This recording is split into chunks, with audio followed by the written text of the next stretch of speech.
આમ તો આદિવાસી સમાજ એ સમાજની અંદર એકતા છે તે જોવા મળતી હોય છે અને આદિવાસી સમાજ હંમેશા એક બનીને રહેતો હોય છે. પરંતુ જ્યારે સાંસદ મનસુખ વસાવા અને ચૈતર વસાવાની વાત આવે ત્યારે આ બંને વચ્ચે ફાટફૂટ હંમેશા જોવા મળે છે. બંને એકબીજાના વિરોધમાં છે તે વાણી વિલાસ કરતા પોતાના જે નિવેદનો આપતા છે તે જોવા મળતા હોય છે. ભલે ધારાસભ્ય અને સાંસદ એકબીજાના વિરોધમાં હોય છે, એકબીજાના વિરોધી કહી શકાય, પરંતુ હંમેશા પોતાના વાણી વિલાસ ઉપર એક નેતા તરીકે તેમને ખૂબ ધ્યાન રાખવું પડે. પરંતુ મનસુખ વસાવા કે જે પોતે ભરૂચના સાંસદ છે, તે સાંસદ પોતાના વાણી વિલાસ ઉપર હંમેશા ક્યાંય ધ્યાન નથી આપતા અને ના બોલાય, એક નેતા તરીકે ના બોલાય તેવા શબ્દો છે કે જે હંમેશા તે જે ધારાસભ્ય ચૈતર વસાવા છે તેને બોલતા સાંભળવા મળેલા છે. ત્યારે આજે પણ મનસુખ વસાવાએ ધારાસભ્ય ચૈતર વસાવાને નામ લીધા વગર ઉલ્લેખ કરી અને ના બોલવાના શબ્દ છે જે બોલ્યા છે અને પોતાનો વાણી વિલાસ છે તે વાણી વિલાસમાં એક સાંસદને ન સોંપે તેવા વાણી વિલાસ કરતા જાહેર સ્ટેજ ઉપર જોવા મળ્યા. કઈ જગ્યાએ વાણી વિલાસ કરવામાં આવ્યો તે બાબતે વિગતવાર ચર્ચા કરીએ. નમસ્કાર, લલકાર ન્યૂઝ સાથે હું મયુર મેવાડા.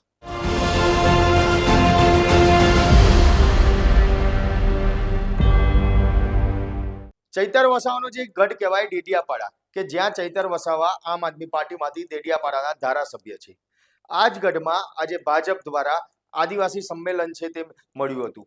આ સંમેલનની અંદર રાજ્યના નાયબ મુખ્યમંત્રી અને ગૃહમંત્રી હર્ષ સંઘવી, ભરૂચના સાંસદ મનસુખ વસાવા, સાથે જ જે આદિવાસીઓ નેતાઓ છે કે જે ભાજપમાં જોડાયેલા છે તે તમામ નેતાઓ, ગણપત વસાવા સહિતના તમામ જે નેતાઓ છે તે નેતાઓ આ કાર્યક્રમમાં હાજર રહ્યા હતા. પરંતુ આ કાર્યક્રમ દરમિયાન જ્યારે સાંસદ મનસુખ વસાવા જાહેર સ્ટેજ ઉપર બોલવા ઉભા થયા ત્યારે આદિવાસી સમાજ માટે આ સરકારે શું વિકાસના કામો કર્યા છે તે વાત કરી, પરંતુ સાથે સાથે એક સાંસદને ન શોભે તેવી ભાષાનો ઉપયોગ કરી અને ધારાસભ્ય ચૈતર વસાવા વિશે બોલવામાં આવ્યા.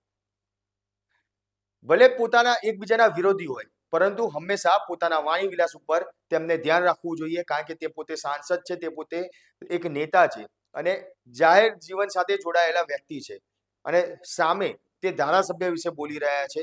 તે ધ્યાનમાં રાખીને પોતાના જે શબ્દો છે તે શબ્દો તેમને બોલવાના હોય. પરંતુ સાંસદ મનસુખ વસાવા હર હંમેશા પોતાને ન શોભે, એક સાંસદ તરીકે ન બોલી શકાય તેવા શબ્દો જાહેરમાં ચૈતર વસાવાને બોલવામાં આવતા હોય છે. અને આ જ બાબતને લઈને હંમેશા મનસુખ વસાવા અને ચૈતર વસાવા એકબીજાને આમને સામને જોવા મળતા હોય છે. જ્યારે આજે ડેડિયાપાડામાં જે આ કાર્યક્રમ હતો આદિવાસી સંમેલન, આ કાર્યક્રમની અંદર નાયબ મુખ્યમંત્રી હર્ષ સંઘવી, ગણપત વસાવા સહિતના નેતાઓ હાજર હતા અને તેમની હાજરીમાં સાંસદ મનસુખ વસાવાએ ચૈતર વસાવા ઉપર પ્રહાર કર્યા હતા. પ્રહાર કર્યા તેનો પણ કોઈ વાંધો નહીં, પરંતુ તેમની જે વાણી વિલાસ છે, જે કહી શકાય કે એક સાંસદ તરીકે ન શોભે તેવા શબ્દો છે તે બોલવામાં આવ્યા. ત્યારે મનસુખ વસાવા એવા કયા શબ્દો બોલ્યા હતા તે આપણે પહેલા સાંભળીએ. પણ આપણે લોકોએ પણ જાગૃત થવું જોઈએ. ખોટી વાતો કરનાર લોકો, જુઠ્ઠી વાતો કરનારા લોકોને જડબા તોડ જવાબ આપવાનો છે. આપણે બેસી નથી રહ્યા જવાનો. નરેન્દ્રભાઈ મોદી સાહેબ હોય કે પછી કોઈ પણ મુખ્યમંત્રી કે કોઈ પણ મંત્રી કે ભાજપના નેતાઓએ જે ગુજરાતમાં વિકાસનો કામ કર્યો છે, ઇતિહાસમાં નોંધ લેવાય છે કે કોઈ કામ નથી કર્યું. ઘણા બધા કામો કર્યા. આ ડુંગર વિસ્તારની અંદર તમે જુઓ ભાઈ, જ્યાં લાઈટ નથી એવા વિસ્તારના જંગલની જમીન આપી, પણ સાથે સાથે સૂર્ય ઉર્જાથી લોકો ખેતી કરે છે. ઉનાળામાં હરિયાળી દેખાય છે, આપણને હરિયાળી દેખાય છે. અને ક્યાંક હજુ પણ આપણે એટલા બધા ઢગલા પણ બોર મોટર આ નરેશભાઈ ને ગણપતભાઈ આપ્યા છે આદિવાસી ગુજરાત પેટર્નમાંથી કે જમીનમાં હવે પાણી નથી. સાહેબ, જમીનમાં પેટર્નમાં પાણી નથી. આજે ઉનાળામાં આજે બોર સુકાઈ જાય છે. એના માટે મેં છેલ્લા રાજ્ય સરકારમાંથી માંગણી કરું છું. મને આશ્વાસન આપ્યું છે મંચ પરના મહાનુભાવે, ને તમે સોશિયલ મીડિયામાં જોયો છો. આ લલવાને ખબર નથી કે ગંગાપુર ડેમની માંગણી હમણાં નથી કરતો. 15 વર્ષ રેકર્ડ પર બોલે છે. 15 વર્ષથી માંગણી કરું છું. ના ગંગાપુર ડેમ બન્યાથી હર્ષભાઈ સાહેબ, ગણપતભાઈ, નરેશભાઈ, આ બોર તમે ખૂબ આપો છો પણ જમીનમાં પાણી નથી. પણ આ ગંગાપુર ડેમ બન્યાથી પાણીના સ્તર ઊંચા આવશે, સિંચાઈ તો લાભ મળશે, પણ પીવાના પાણીના પ્રશ્ન પણ સોલ્વ થવાના છે. આપણે ઘણું બધું આપ્યું છે. ગુજરાત પેટર્નમાં બોર આપ્યા છે, મોટર આપ્યું છે, જમીન લેવલથી માંડીને ઘણી બધી સુવિધા આપી છે. તો આ ગંગાપુર ડેમ એક સિંચાઈની સુવિધા મળી જાય તો આ વિસ્તારની અંદર કાયાપલટ થઈ જાય. અને ખેતી ઉદ્યોગની સાથે સાથે બારે માસ પાણી મળે, ઘાસચારો હોય તો પશુપાલનનો ધંધો પણ ડેવલપ થાય. ડેરી ઉદ્યોગમાં પણ ખૂબ મોટા વિસ્તારને ફાયદો થાય. તો આ ગંગાપુર ડેમ માટે અમારી માંગણી છે. પરંતુ રાજ્ય સરકાર અને ભારત સરકાર ના બધા જ લોકો ખૂબ કામ કરે છે, છતાં પણ પેલો ટીકા ટિપ્પણી કરે. આંધળાને દેખાતું નથી, ધૃષ્ટાસના કઈ દેખાતું નતું. અરે અને તે ભાઈ ખરું પણ કેટલી ટીકા ટિપ્પણી કરે છે. અને દાહોદમાં સંમેલનમાં જાય તો શું કરે છે, બારડોલીમાં સંમેલનમાં જાય તો શું કરે છે, છોટાઉદેપુરમાં જાય તો શું કરે કે મારાથી ભાજપ વાળા ડરી ગયા છે. અલા લલવા, તારાથી કોઈ ડરે નહીં, પણ એના જે ગુના છે અહીંયાથી કેમ તડી પાડશે તમને બધાને ખ્યાલ હોવો જોઈએ. ને તમને ખ્યાલ છે જ, પણ લોકોને કેવું જોઈએ. 19 જેટલા ગુના છે દેશ અને ગુજરાતની અંદર. ભાજપ શાસનમાં કાયદોની વ્યવસ્થા મજબૂત છે. મનસુખ વસાવા ગુનો કરે ને તો આ હરસંઘવી મને પણ ના છોડે. કાયદો એ કાયદો છે ભાઈ, કાયદો છે. એક ધારાસભ્ય બની, એક આગેવાન થઈ અને કાયદા હાથમાં લેવાના પ્રયત્ન કરે. 19 જેટલા ગુના છે.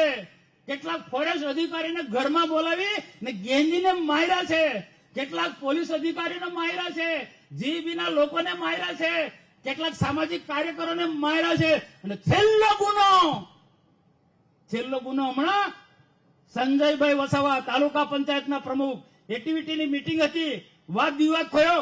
વિવાદમાં ચર્ચા કરો, તમારે જે પણ હોય વાત કેવી જોઈએ, પણ એને શું કરો સમજો બધા ભાઈઓ બહેનો ને લન્ય લોકોને પણ કહો. આ સંજયભાઈ સામો જવાબ આપ્યો તો એને મોબાઈલ છૂટવામાં આપ્યો. હરસંઘવી સાહેબ એને મોબાઈલ છૂટવામાં આપ્યો ચૈતરભાઈ વસાવાએ. અને તેથી સંતોષ ના થયો તો પાણી પીવાનો કાચનો ગ્લાસ હતો તે ગાજ છૂટવામાં. આ તો સારું કે માથું આમ કરી લીધું, બાકી શું દશા થાય સંજયભાઈની. તો સ્વાભાવિક છે કે સંજયભાઈ ને આપણા મોતીભાઈ બધા ત્યાં તાજના સાક્ષી હતા. મોતીભાઈ, શંકરભાઈ બધા લોકોએ કીધું ભાઈ સંજયભાઈ ફરિયાદ આપી દો. ને સંજયભાઈ ફરિયાદ આપી ને એ ફરિયાદના કારણે પોલીસ કાર્યવાહી કરે. ભાઈ કોઈ ફરિયાદ આપે તો પોલીસની ફરજ છે એને ફરિયાદ નોંધાવે. પોલીસે ફરિયાદ નોંધે. 19 જેટલા ગુના છે ના 19 જેટલા ગુનાના કારણે આજે એને તડીપાર થવું પડ્યું, જેલમાં જવું પડ્યું. ને જેલમાં જાય તો જેલમાં જે વર્ણન કરે, અલા ભાઈ જેલમાં જે જાય તે જે કેદીઓને બધાને ભોગવવું પડે એ તને પણ ભોગવવું પડે. શું કામ એમાં ગુના કરે અને માથે પાડે ભાજપ માથે, અમારા માથે કે અમારાથી ડરે છે એટલે મને જેલમાં મોકલે. હા, તારાથી કોઈ ડરતું નથી ભાઈ, ને એવું કોઈ ડર પણ નથી. આ ગુજરાતમાં કાયદોની વ્યવસ્થા મજબૂત છે. કોઈની દાદાગીરી નહીં ચાલે ભાઈ. ભાજપ વાળો દાદાગીરી કરતો હોય તો સરકાર તેને પણ નહીં છોડે. આજે મારે એને એમ કેવું છે, આમ આદમી પાર્ટીના નેતાઓને એમ કેવું છે, છાસ વાળા લોકોને ગેરમાર્ગે દોરો. ભ્રષ્ટાચાર જાતે કરે, તપાસ માંગે અને તોડ કરો. ભ્રષ્ટાચાર કરો, તપાસ માંગવાની અને તોડ કરો. સમય પર લાખો રૂપિયાના ઉઘરાણી કરી છે એવા મારી પાસે ડેટા છે. ડેટા જરૂર જડે તો તે દિવસે હું જાહેરમાં આપવા તૈયાર છું. આજે ધારાસભ્ય તરીકે લોકોને શું કેવું જોઈએ? સારા સંસ્કારની વાતો કરવી જોઈએ, બહેનો પણ સંસ્કારની વાતો કરવી જોઈએ. પણ છોટાઉદેપુરમાં જાય, નેત્રંગમાં જાય તો શું કરે? આદિવાસીનું શું કે બધા આદિવાસીઓ બધી બહેનો મુઠ્ઠી વાળો, બધી બહેનો આદિવાસી બહેનો બધી મુઠ્ઠી વાળો. અને શું કે આ આદિવાસીને સંસ્કાર છે ભાઈ. આ સંતોને પૂછું, આ અબબ કરે એ સંસ્કારી માણસ છે? એને લુખ્ખો કહેવાય.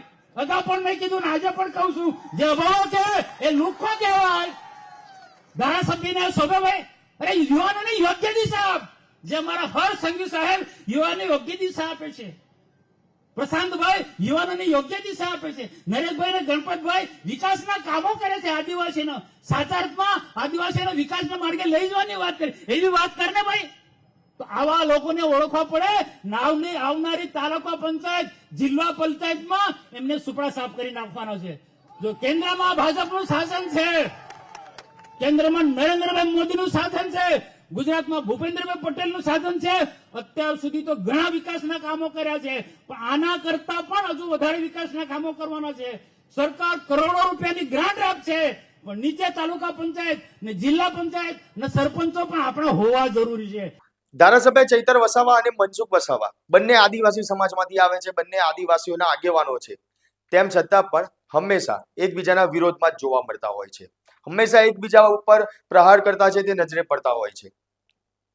કોઈ પણ વાત હોય, ચૈતર વસાવા કે જે ત્યાં ગાડી આદિવાસીઓને પડતા પ્રશ્નો છે તેને લઈને અવાજ ઉપાડતા હોય છે, મનસુખ વસાવાને લઈને પણ બોલતા હોય છે. ત્યારે સામે સાંસદ મનસુખ વસાવા પણ ચૈતર વસાવાને લઈને જાહેરમાં જે અનેકવાર પ્રહારો કરેલા છે, પરંતુ તેમનો જે વાણી વિલાસ છે તે વાણી વિલાસને લઈને તે હંમેશા ક્યાંક ચર્ચામાં રહેતા હોય છે. ત્યારે સાંસદ તરીકે જે પ્રકારે મનસુખ વસાવા વાણી વિલાસ કરી રહ્યા છે તેને લઈને આપ શું માની રહ્યા છો? કોમેન્ટ બોક્સમાં જરૂરથી જણાવજો. સાથે જ અમારા આ વિડીયોને લાઇક, શેર અને ચેનલને સબસ્ક્રાઇબ કરવાનું ભૂલશો નહીં.